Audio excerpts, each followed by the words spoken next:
horse drifted alarmingly in the betting, was, fancied in the morning, continued to drift. It was late on the exchanges to lose. It was something you'd see in a Dick Francis novel, Charles Buttons.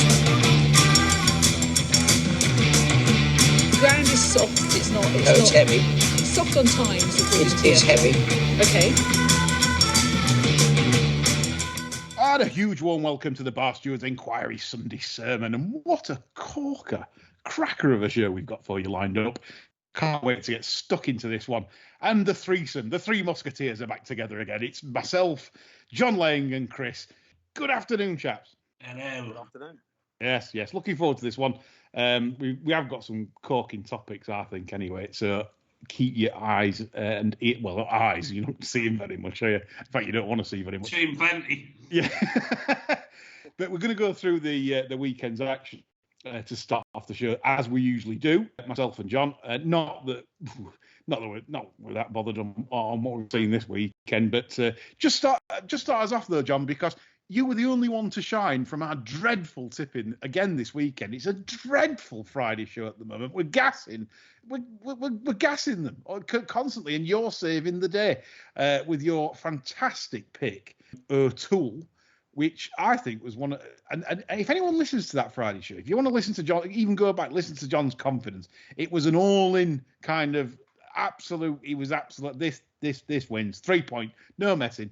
And the thing is, you've caused some controversy with some of our listeners because Bidders has been on, Mr. Bidwell, and he says, you're a disgrace, John, because, you meant to tip losers all winter and save your big all-in jobs for the Craven meeting, and you've let everyone down by showing some good form in the jump season with a three-pointer. What have you got to say to that? Blind pigs occasionally find truffles. No, because it was one of your five to follow as well. So I think it's a stroke of genius because you were right. He looks a lot better chaser.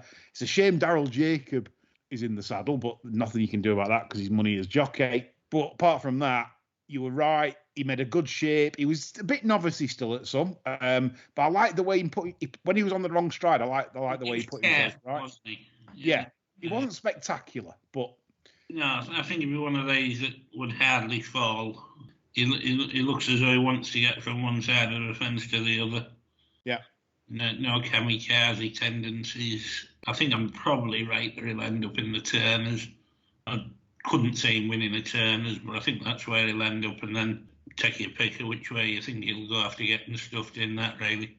Yeah, you don't care now, do you? You've done it. You've stood up. You beat your chest yesterday after that race, and and you collected, and rightfully so. So some good stuff from you, John, with the big tip. I'm going to start this isn't a Jimmy Lindley because the reason I'm going to say it now is because it's the same race.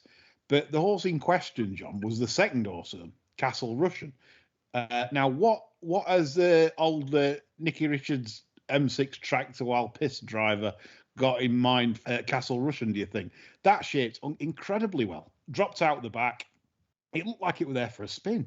Late headway. Looked a 3 mile hurdler before he got injured. Are we thinking somewhat like, is old Nicky Richards' cotton wool man thinking Great Yorkshire Chase? Something like that? I think it'd be an ideal target, to be honest. 3 mile. He's ran it over 2.5. It's not a 2.5 miler. No. It's to protect the mark. I mean, handicapper might actually knock it up. Might knock it up a pound. Might. If he's ungenerous, it might be 2 pounds. But Castle Russian for me, Nicky Richards has got a race in mind for this because it unseated rider at Weatherby after a big absence, and then Brian Hughes had no interest in putting it in the race until late.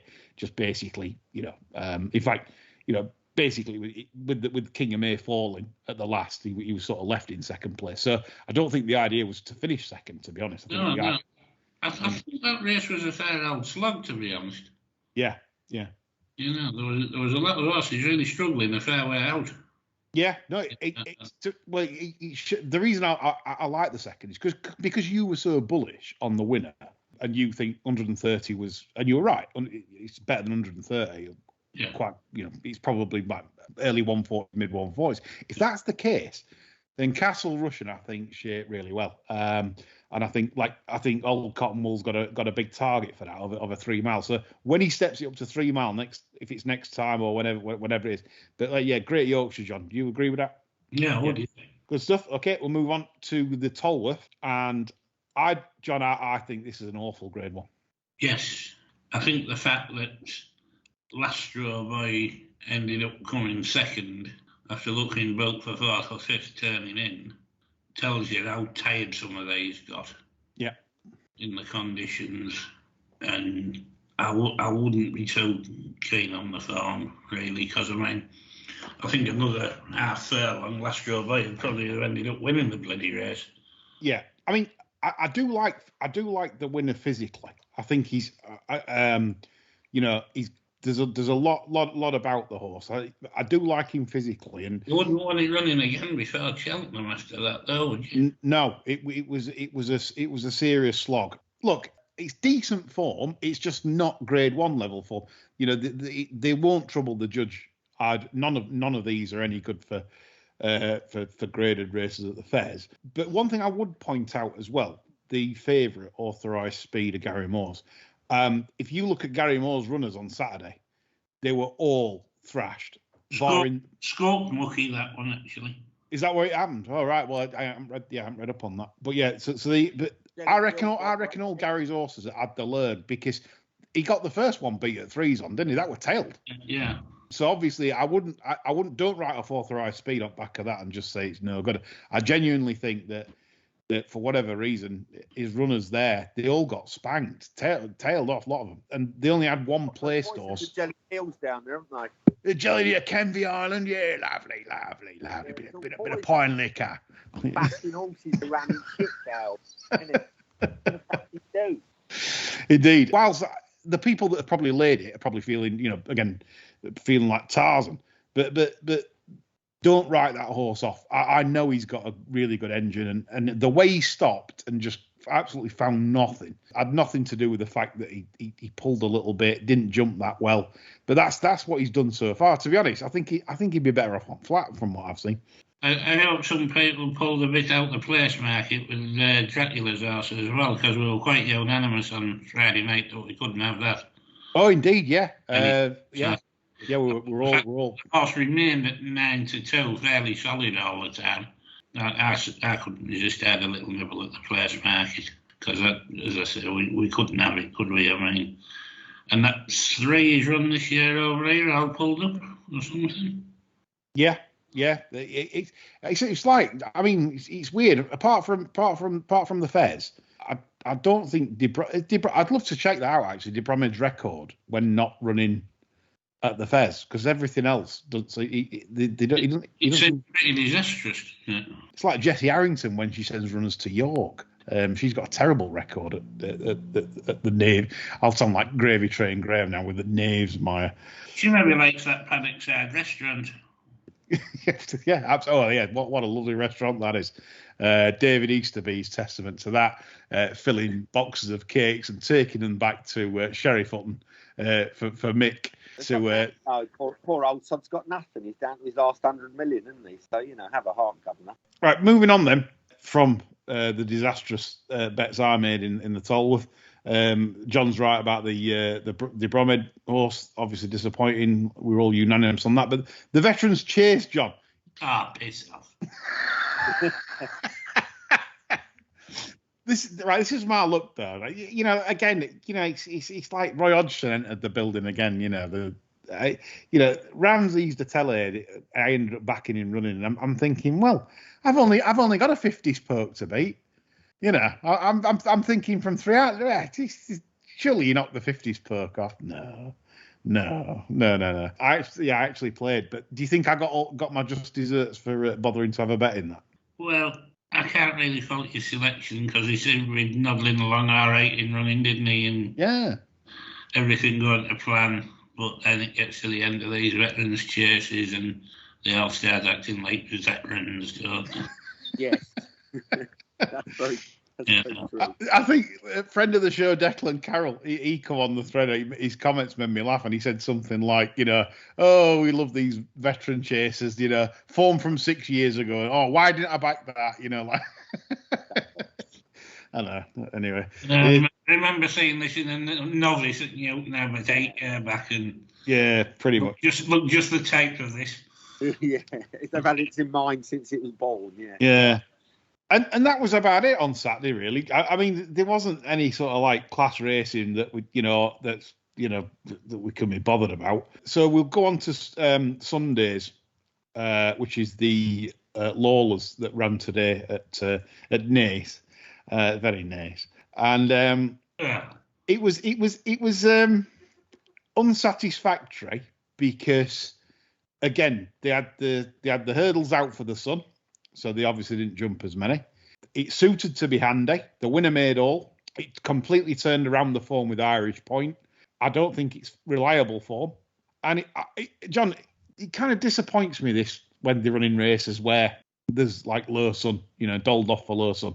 We often slag off the UK race courses for this when they seem to run chasers, but it's unsatisfactory to start running grade ones with hurdles out, isn't it? You can't do a lot with the form, really, when you're looking at potential Cheltenham runners in like 2.5 mile novice hurdles where they're maybe going to run and jump 5 more hurdles than they have in these when they're missing hurdles out.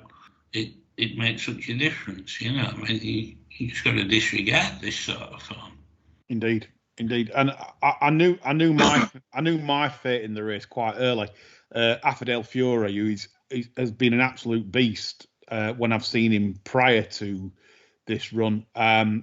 He remembered his fall and he wasn't taking a cut at his hurdles. It's the old Noel Mead after Christmas curse. He should only run horses up to Christmas, should Noel Mead, and forget about the rest of the year. It's compact season. Yeah, the old system coming back again. But that I knew after 2 hurdles, he looked uncooperative as well. I didn't like. Again, strange though, isn't it? He sets off to make the run-in last time, or go. He was at least very handy from memory, and then this time they drop him out last. It's like as if I don't know if it might not have been off. You know what they're like. These Irish lads, they plan the races fantastic. I mean, it was only the other week. You've got to look at Facile Vega and Ashrow Diamond from the same yard, Willie Mullins yard, and they're dropping out Ashrow Diamond. They're dropping her out complete last, and Facile Vega's having the hand solo on the. They just plan targets very well. But I just wondered. Affordale Fury don't write that off either because that wasn't his form. He wasn't a happy boy at all. He was not enjoying it for whatever reason. Okay, anything else for you to say on that? So we can't really take much from the race, can we, going forward? Honestly, I'm zero interest in it going forward at all. I mean, I'll make my mind up when all these get to Cheltenham and there's a string of form to look at, and I'm not bothered when there's missing hurdles out. No, exactly. So on the whole, me and John feel it was a pretty sort of uninspiring weekend's fair. However, could we record that and play that every week till March? Yeah. Got to pre-record that bit and just paste that in. Yeah.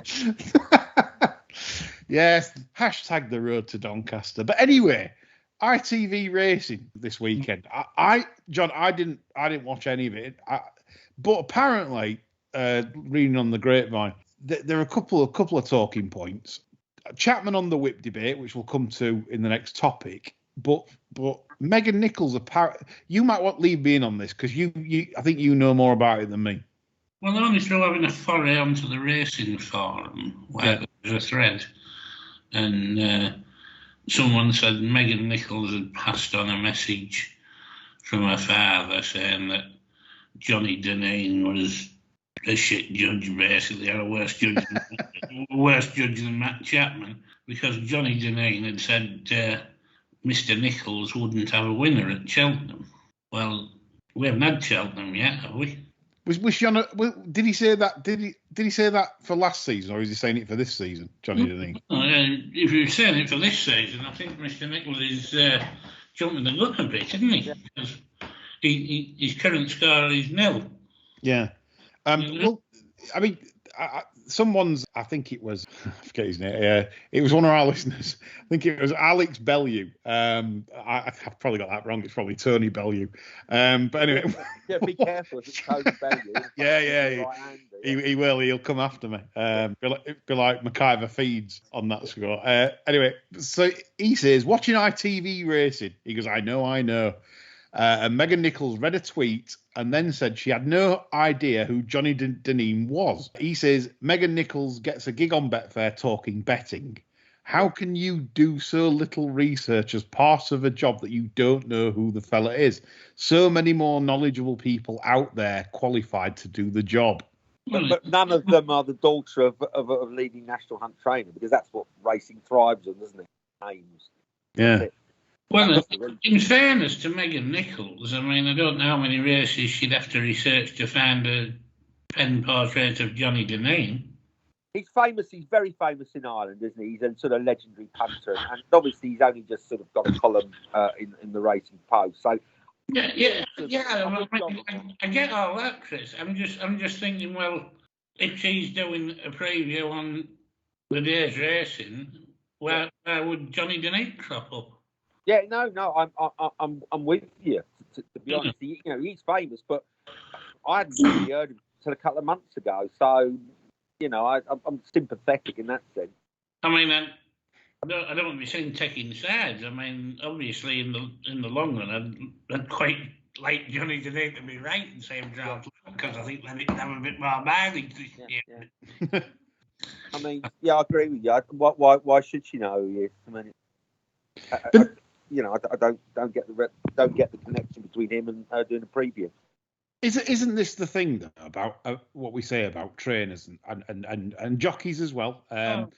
They've got very thin skin, and this is why we've got a racing media and press and punditry that would rather blow smoke up every single like runner, rider, than actually just tell it how it is. Feudal hierarchy, it thrives on the fact that the people at the top are not used to being told they're wrong, they're stupid, whatever, they've made a mistake. So it's like a sort of a pyramid. It's lots and lots of serfs and sort of, indentured landholders telling the boss that they're great, and they're used to it. It's been going on since, racing was a thing. So it's inevitable.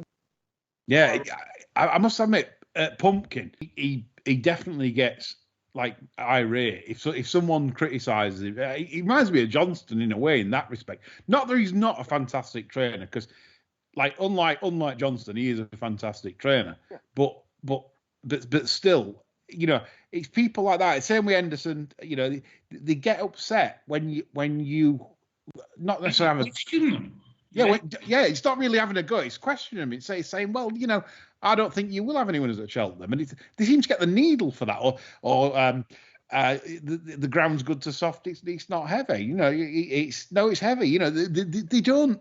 They have no. I don't know. It's weird. It's as if like they cannot be questioned. They cannot be told anything.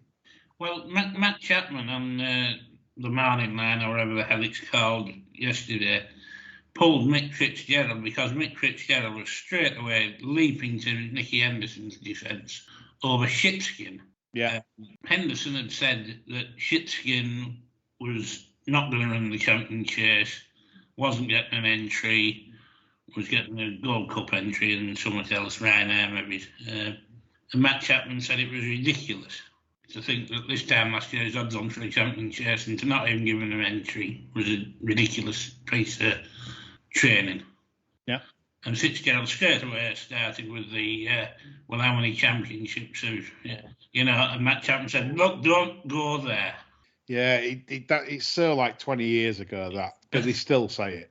Absolutely pathetic. Given the ammunition, who's to say Chapman wouldn't have won 15 more championships than Henderson? Absolutely.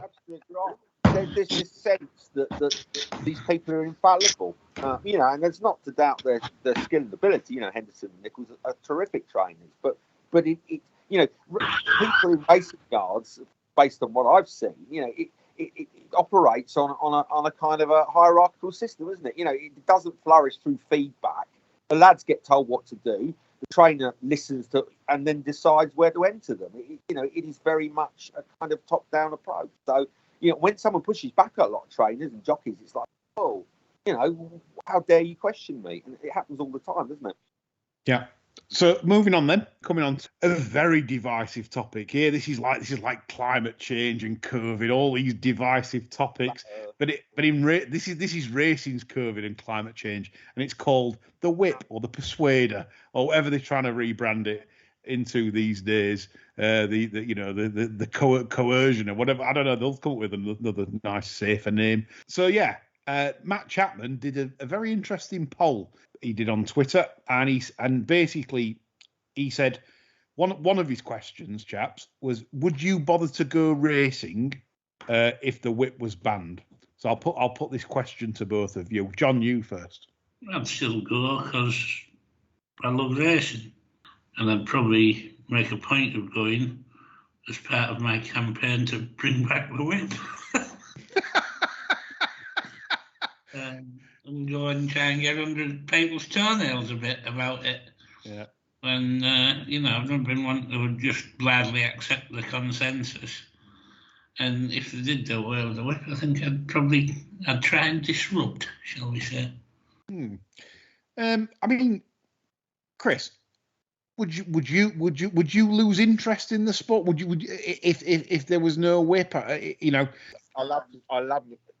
And bottom line is, most punters, I don't say all, most punters have no interest in seeing horses beaten to win an inch of their lives, right? No. Unless they've got money on it. You go to any betting shop and you ask, is the difference between you winning 100 quid, a couple of taps with the whip, or not?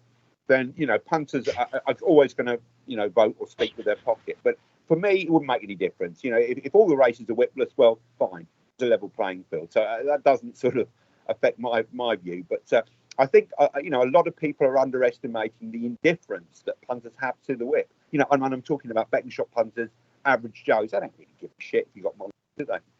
No, I mean, it sounds horrible, and it is. But frankly, if you're looking at the thick end, let's say of a grand bet, and you see how punters respond, fit him, fucking get stuck in. They do it. Let me put a side question to you both before I ask the next question, which is on this then. So whip gets banned, which could happen, like, because they seem to be lowering the taps and everything else. What would happen if there was no whip with regards to corruption? Because surely everyone knows, everyone's watching the novice hurdles and the maidens for the nice little gentle introductions and stuff like that, and running for a mark. Surely it's much easier then to just, you could sit third on a 6-4 shot and just gently push away and just say, I was making sufficient effort. How dare you say I was? What do you want me to do? Do you think that's harder to spot? It's cheats charter, isn't it? Because they can easily make it look like, the chicken wings, spreading the reins wide. You go back 15 years, nobody ever did that. Pull the reins wide apart. No. And if you want an example of that, you whip banners, you prohibitionists, you watch John Joe O'Neill on the Gooner at Wincanton in the I think it was the opening race on Saturday. And honestly, it was chicken wing. And this we're talking about, it was very weak on Betfair, and we're talking chicken wings from about 3 or 4 out. You can tell that's not John Joe O'Neill Jr. in full drive. That's John Joe O'Neill making it look like he's in full drive. Now, you try and explain to like former Sandhurst rejects and ex-jockeys in the steward's room that they'll take any explanation going, which they've done for years. That'd be just more prevalent. They'd be stopping fancied runners right, left, and centre for me, because it'd be easier to do. And so for me, if they do ever ban the whip, it's gonna get into a ridiculous situation in a game that is made, Chris, for handicap marks. That's the game, isn't it? Yeah, I mean, the ingenuity of people who want to cheat is boundless, isn't it? And so, but this is an obvious way in which, it's easier to cheat under that particular system, I think, because as you say, just sit there and, I've made sufficient effort. The horse is so lazy. If only I had a whip, then he'd have won. You know, you can almost parrot the excuses that they're going to be trotting out. I think it's mad, but if it happens, it happens. And so next question then, would you bet more or less on horse racing if this was the case? I'll start us off. Well, it has to be less, if not completely. I would completely go out of the game, I think. The reason being is, what do you do with half the breeding stock that probably, you know, like the old good old fashioned stayers that need cajoling, and there's a lot of lazy horses out there. In fact, you know, and people say, well, that doesn't matter. You're beating a horse. No, but sometimes the way I view the whip is that if you give it a tap, and by the way, the latest whips are absolute. It's the fannies. They're nothing. Honestly, I can whack myself really hard on the hand, and have in your private time, eh? I have, yeah. Well, I mean, people are into this. Come on. What do we do? Exactly that, Chris. Yeah. This is it. You know, we all love a good spanking, especially in racing communities. So yeah. I mean, what happens to the lazy horse, John? It might as well just not bother racing. Well, we've had this for a couple of weeks, haven't we, where I've said that owners are going to get rid, and it won't be pleasant. I mean, at the end of Veterans Chase is because you wouldn't get one round. Yeah. Without a cash. Simple as that. So they're not looking into it deep enough for me, because you have to be comfortable with the fact that there's some coercion in this sport. You know, it's like running in the Olympics. You know, you have to run past a certain pain threshold if you're going to win. Exactly. A horse won't do that much. Unless you're juiced up Russians. Yeah, but it's by choice, you know. And they're working animals, and they have to be made to work. Yeah. If you're not comfortable with that, well, you're not comfortable with racing, I'm afraid. I think absolutely. I think in this modern era, it's like the old Shire horse that used to, you know, work 12 hours a day ploughing fields. You know, the pull the plough. I don't understand that the breed is bred to work. The big buggers, they're very, very strong, and it's like that. That's what it is. But people have this view now that anything that's sort of, oh no, we can't do that. You know, to me, it's destroying society, because we can't enjoy the endeavours we love without having the word safe, or, you know, without risk, or it really does like worry me. And it's, as we've tried to defend it before. If you're doing something that involves anything with soft velvety ears, somebody's going to come knocking on you in the door at some point. Cruelty thing is nonsense, isn't it? I mean, you know, these are working animals. In the main, they are looked after at a standard that I think I'd be quite envious of at the moment, to be honest with you. And you see greater examples of cruelty. Get in your car and drive past fields. A horse is unrugged in winter, just, you know, being left to gallop around. They're not racing animals, but I tell you what, that they are subject to a greater degree of cruelty than a racehorse who someone's paying $1,000 a week to keep. Absolutely. Do you know? I'd love to some of these, like, sort of like antis and people anti-whip and stuff. I'd love to show them videos of like grooms and you know, that look after them, and literally. But they wouldn't look at it though. Like they're not interested. They're abolitionists. Yeah, exactly. You know, when the horse passes, though, when the horse dies, not necessarily of an injury on the racecourse, but dies just naturally, you can see the groom's heartbroken. It's like it's their absolute. It's like when people lose a family pet, a dog, a cat. You know, like it's the same sort of care that goes into.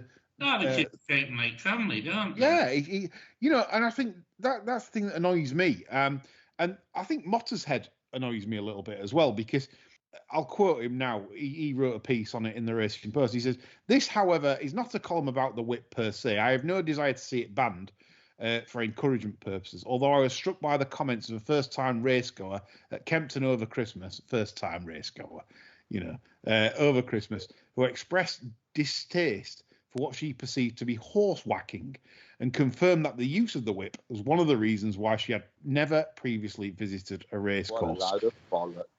That's the biggest load of crap. So we're talking about someone that had never visited a race course because she's got preconceived ideas. You just happened to pop up next to Lee Mott, is it? And then just exactly anecdotal crap. I'm adding that to my list of things that definitely didn't fucking happen.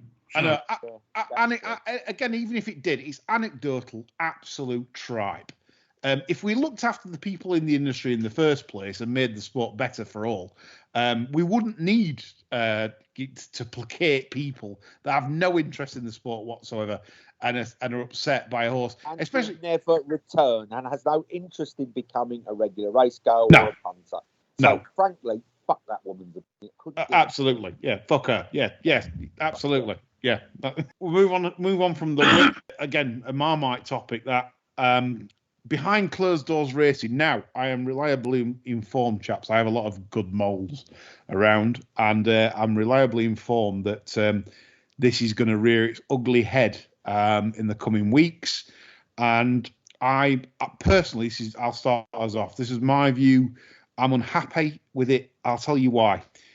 The ground model shows why, as in, let's run a bags meeting where there's like literally 4 people turn up these days.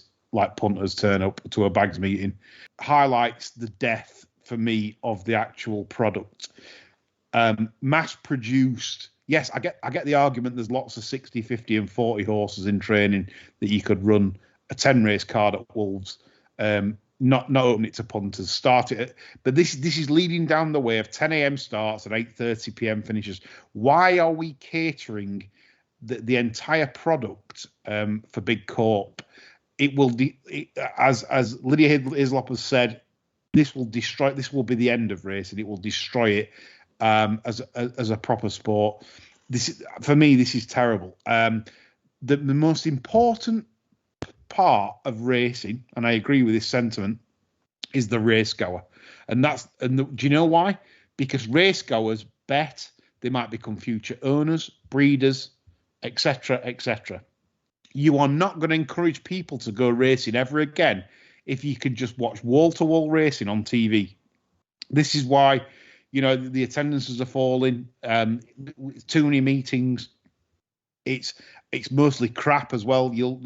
It's not good. And behind closed doors racing will be the final nail in the coffin for racing itself. It won't be the final nail in the coffin for Big Corp, because Big Corp will still be getting bets taken on it from punters sat at home that just want a bet on a race for the sake of having a bet on a race. But it will be the death knell of racing as a sport for me, a real massive decline. It's a massive turn off for me. Thoughts, chaps? Well, the trouble is, racing, quotation marks, as an entity, is completely devoid of ideas going forward. We know that from the inertia from Harrington, who just wobbles through life like somebody with jelly for brains or a head injury and does nothing for the sport. There's no plan going forward, there's nothing. So Big Corp get into these and say, look, this is a good idea. You can steer these people in any direction you want. They're absolute jellyfish. They have no idea about the sport. They have no love for the sport, nothing. You can just back them up a blind alley anytime you want. I love this. Jellyfish. I'm absolutely loving this. And the thing being, like, with them having no plan, they're enthralled to Big Corp, I mean?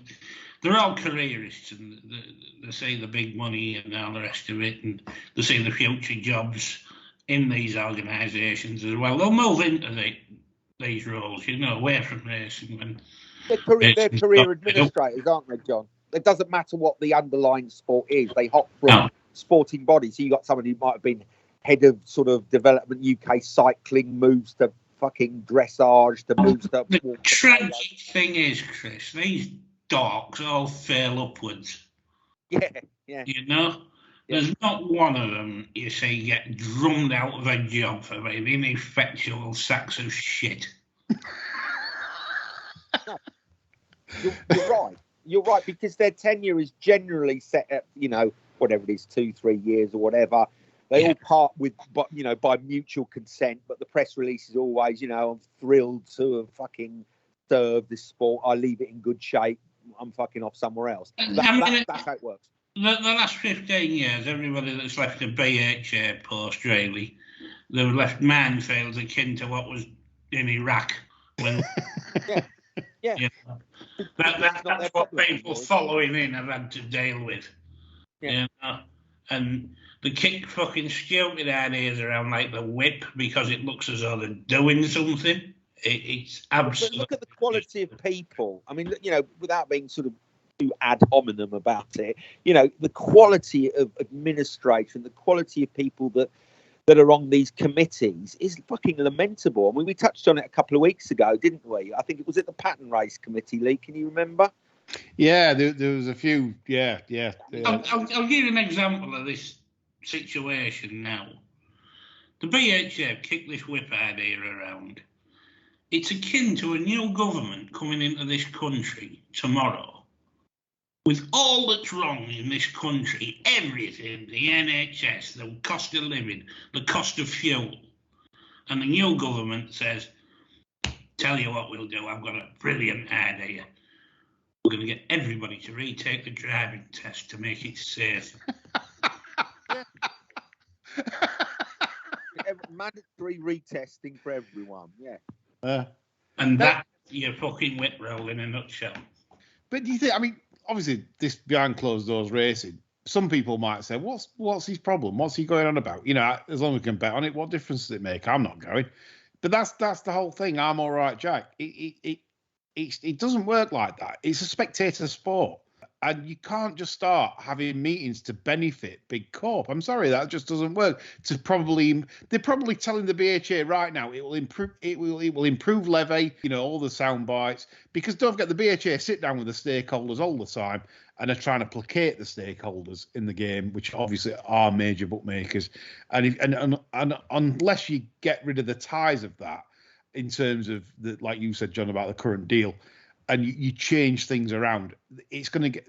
They are literally strangling racing. They are. Every course that wants closed doors racing should be told straight away that they won't be racing under license. Yeah, flapping. That's what it is. It's flapping. It's akin to flapping. I mean, that's what should stand in the way. If I was head of the BHA, that's exactly what I'd do. But these idiots will come out in favour of it. They will. They will because they have no backbone. Well, but they will because that's what I've been told. No plan. No. Well, it's no backbone, but it's also actually they've got no real idea of how the sport functions. That is a lack of understanding. So that makes them very susceptible to slick arguments advanced by Big Corp because it sounds plausible and they don't know enough about it. So they go, yeah, all right. Yep, they don't understand betting. That's the problem. Yeah. They don't. I mean, if they understood betting, they'd be stood up against the Gambling Commission and they themselves. And BHA have the power to do this. They have power to lobby themselves in Parliament. Yeah. They would have been up in arms about the current shenanigans on affordability checks and then the new legislation potentially coming in. They would be up in arms over this, and yet they're not. And that's a worry because this is the sports leaders. They're the only people we've got really to, apart from certain people in the media that have helped, they're the only people we've got to raise the issues of this in a wider form to MPs who are generally clueless about. Most of them are absolutely thick in terms of this subject. It'd be like me trying to teach algebra. I'm absolutely no good at it. But they're not willing to learn, Lee. That's the problem. I mean, we're all ignorant of millions of different things, but there's no desire to really understand. That's the problem. All they're interested in is getting a superficial knowledge sufficient to enable them to maintain their employment for as long as they can without being found out. And that's the problem. Yeah, the level of incompetence is there to see. Advertising moment here before we kick on. There's a pod being released on Tuesday, which is with the APPG Secretariat, Steve Donoghue, talking about the Gambling Commission. Me and Councilwoman did a pod, and that will be released on Tuesday. That is not to be missed. But if you are into workery and things like that, do not listen. It will offend. But it's straight talking. It's what needs to be said. It's, there's things. This is what we do as a podcast. You might not agree with everything we say, but if you're a bit woke, do not listen to this pod. If you are sort of anti that movement over the recent times, then it will be one of the best pods you will listen to. So that's something to look forward on Tuesday. Right, moving on. The Arabs. The Arabs. I mean, they seem to make the headlines. In fact, people sort of like go on about the Coolmore behemoth and say, "Oh, Coolmore's bad for racing because they're just taking up all the best mares and they've got all the best mares. They've got this, that, and the other." Right?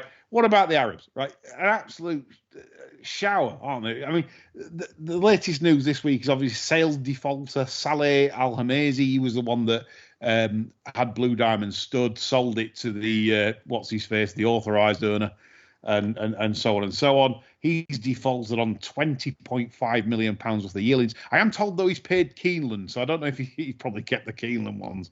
But yeah, that's the latest I'm told. But he's defaulted, and a lot of horses have now gone into resale. Why do we think he's defaulted, John?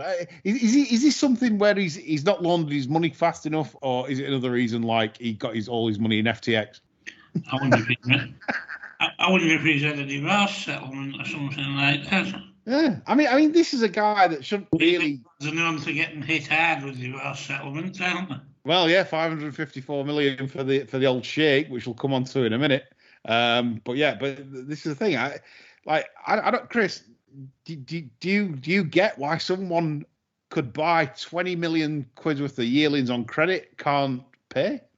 I think, it's interesting, isn't it? I mean, because of the source of wealth of a lot of these people who come into racing relatively sort of unheralded, the source of their wealth is often opaque, isn't it?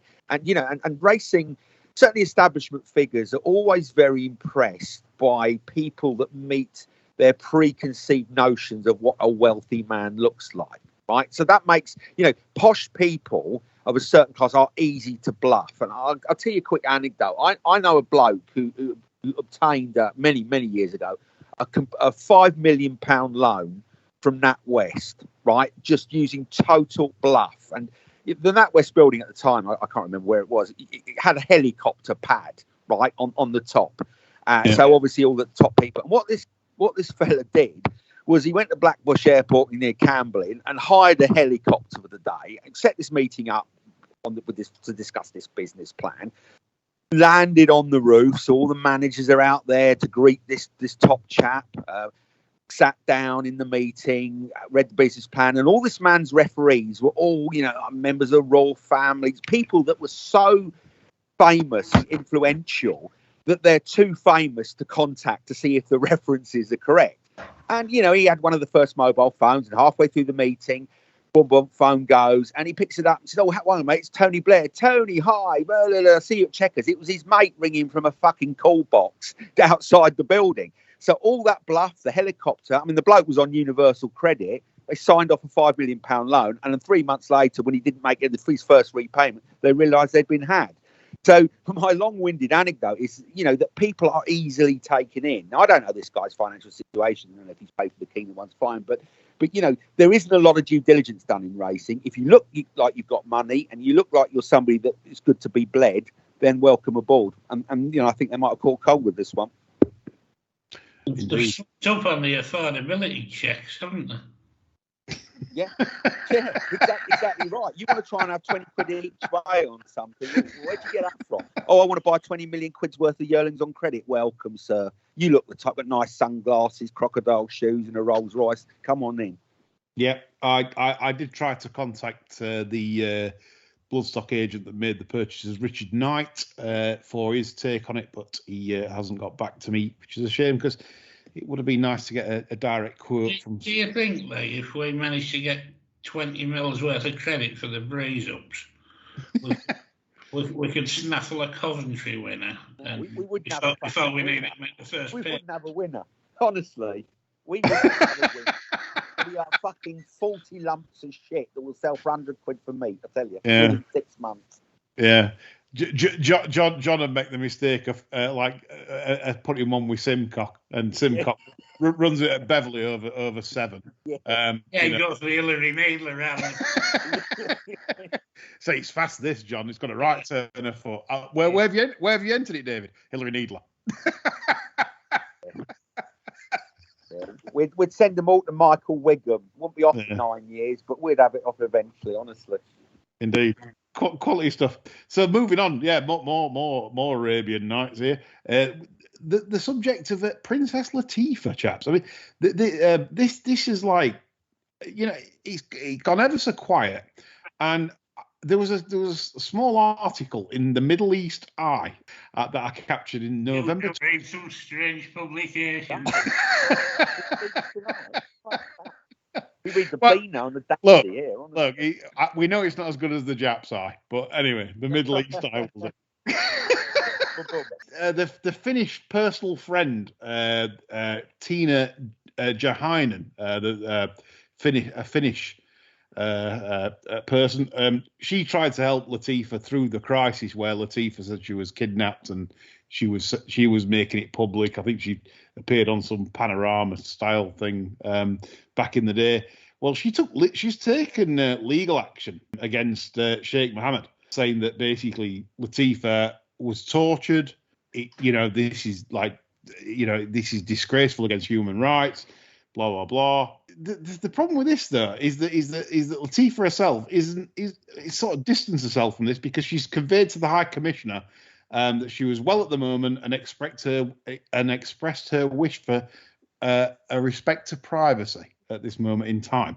All is well. All is well. Send more money. Yeah, she's blinking SOS with her eyelids on the hostage video. Yeah. Isn't it?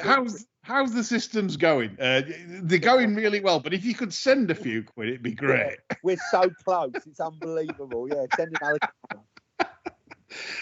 John, I mean, this is unsavoury topic, and again, another topic that seems, obviously for obvious reasons, that the mainstream press don't report on, that there's current legal action being taken against His Royal Highness Sheikh Mohammed. There's always this undue reverence to immensely wealthy people, isn't it? Like they've done something incredible to get where they are, rather than just walk out the tent one morning to find there's oil seeping everywhere.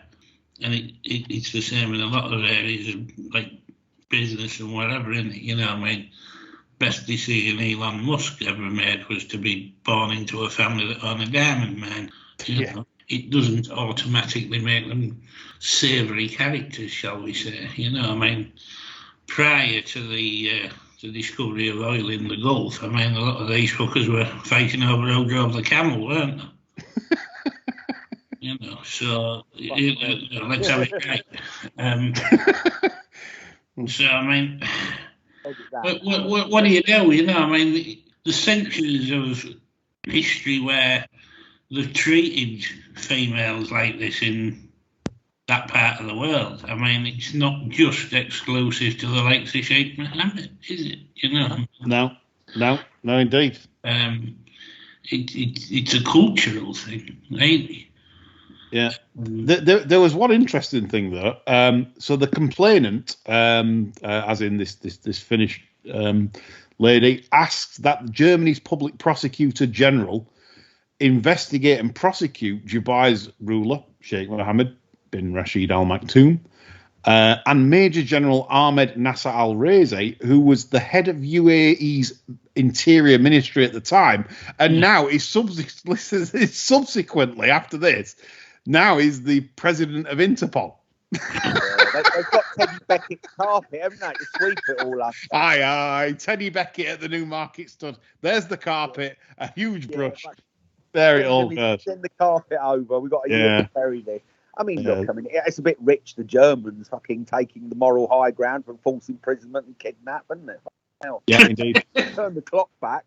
Yeah. It's slightly different. I mean, look, you're right, John. I mean, it is cultural. That's not to excuse it. And look, and racing is just brilliant at not acknowledging things in the wider world, other than the things that are going to sort of undermine it. And look, it's like the JP McManus, isn't it? It's people hint at it, but no one's going to rock the boat when he's, a major employer. and many people's livelihoods depend on it. And I suppose it's the same with, they're never going to rock the boat because he pays a lot of wages. So that's it. No, it literally is that, and the world's bent, as we know, and that just highlights some of the fact that he, at the time he was UAE's Interior Ministry, and now he's the president of Interpol. I wonder who sorted that out. Anyway, we're going to move on to two fun topics to finish. Well, one fun topic. Well, not I say fun. It's still fun.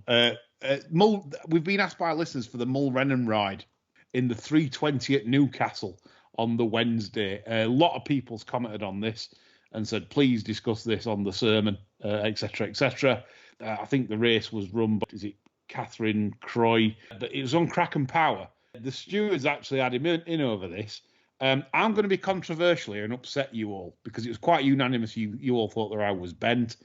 I didn't actually. I didn't think it was even the worst ride that day, to be honest. But No. To be honest, I was watching the race objectively. The reason being, I was watching another horse in the race, Final Frontier of Ruth Carr's, and that was sort of in the rear and trying to get a run. It was kind of a messy race. It was a big pack of horses, and literally, it was genuinely for me a set of circumstances. I think he tried to ride I'm not going to start moving paths. Right, and I'm going to sit there and not move and wait for the gaps to appear, then go. The gaps just didn't appear, so he finally had to switch, and obviously then it's too late and it's gone. And I kind of know where punters are coming from. It looks like yeah, but I genuinely think that was all it was, and it looked worse than I think how I saw it anyway. But that's my view, and I might upset a few people on that obviously thought it was like proper Duke of Kent, John. Well, you're not upsetting me because I agree with every word, I'm afraid. Okay. So I say I'm afraid because, as you probably realise right now, we'll probably get slagged off for that. Yeah. Mulrennan is probably in the top one of my least favourite people in racing. Yeah. And given the opportunity, I'd happily give him a coating. Going back to the Thick Dave episode, of course, where he was slagging off someone who was worth fucking 50 of him. And I couldn't really say anything wrong with that ride other than shit. Yeah. Thank you. You could, like I say, it's a wrong decision. I think that's all it was. I don't think the race. He wasn't proactive at all, was he? I mean, he could have read the situation and started easing right or left from 3.5 out. He chose not to. He chose to sit. He didn't risk a ban. No, I didn't think that. I didn't think it was okay. I didn't. That was just a half-assed sack of shit effort. Yeah, he's fucked up basically. I think he's more of a fuck up than an actual bad ride. A bent ride. Okay, we'll move on to a nice reminiscing topic now. Which race course would you bring back if you could? Because there's been in the past, there's been a lot of race courses sort of like closing in the long past. Not too many in the recent past. Folkestone's probably one to bring to mind. John, what race course would you like to see back if it were possible? Teesside Park. I can be there in 10 minutes. That's it. Doris is eyeing your trousers and your shirt, and you're offering your togs to Teesside Park. What were good about Teesside Park, John? The racing surface. It was an excellent racing surface. What was the track like? I mean, I honestly don't know Teesside Park, as in terms of was it like red? Yeah, well, it was, no, it wouldn't be as big as Redcar around, but it was a racing surface that was the loss, really. You know, I mean, everybody that had runners there tell you it was a good turf track. You know, I'd echo your thoughts on Folkestone as well because I used to love betting on that straight course there. Yeah, front end shithole, absolutely. And the other thing with Folkestone, I feel really sad, is they actually closed it because, again, for housing, blah, blah, blah, and it's still sat there derelict. I think it's really sad. You know, like, really is. Recent photos I've seen of it, it's like, wow, you know, what a waste. Why is it just sat there? I never got up there, but Lanark was supposed to be a good racing surface as well. Yeah. I think that shut about 76. Yeah, good stuff. Chris, have you anything like in terms of tracks that kind of? all predate my sort of interest in racing. But Hurst Park, people wax lyrical about that near Hampton Court. That was meant to be a great circuit, well attended. Lots of legendary. So I think blast from the past. Hurst Park will be for me.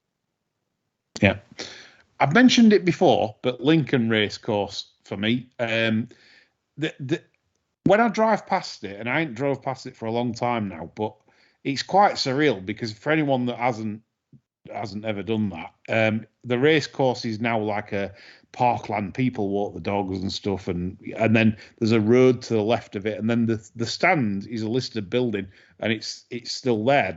One of the stands, and it's kept there. And it's quite surreal to see it. That was once the racing stand. The race course was closed in 1964. They had point-to-points there up until 1991, I believe. And I read an article recently that said in 2009 there was a group of people that were going to put £10 million in to resurrect Lincoln Racecourse, and it got rejected because they'd have to close the road off. But they only proposed 4 meetings a year. One of them, they wanted to bring the Lincoln Handicap back to Lincoln. And do you know what? That I bet that was a fantastic racetrack. So flat as a pancake. Yeah. And I would. Do you know if if I could bring one, if I had the power and the money to do it, that's one race course I would bring back Lincoln. I'd do it. I'd bung the councils. I'd do whatever. I'd say no. We're doing this, and I reckon you get amazing crowds because it's close to Newmarket. It's and if you only did say 4 meetings, or like York, where you just race sparingly, a few night meetings, I think that'd be because Lincoln's a tourist town anyway. What a tremendously attended meeting that would be, and fabulous turf that must have, not and John as well. It's not being watered, has it? So it's not ruined.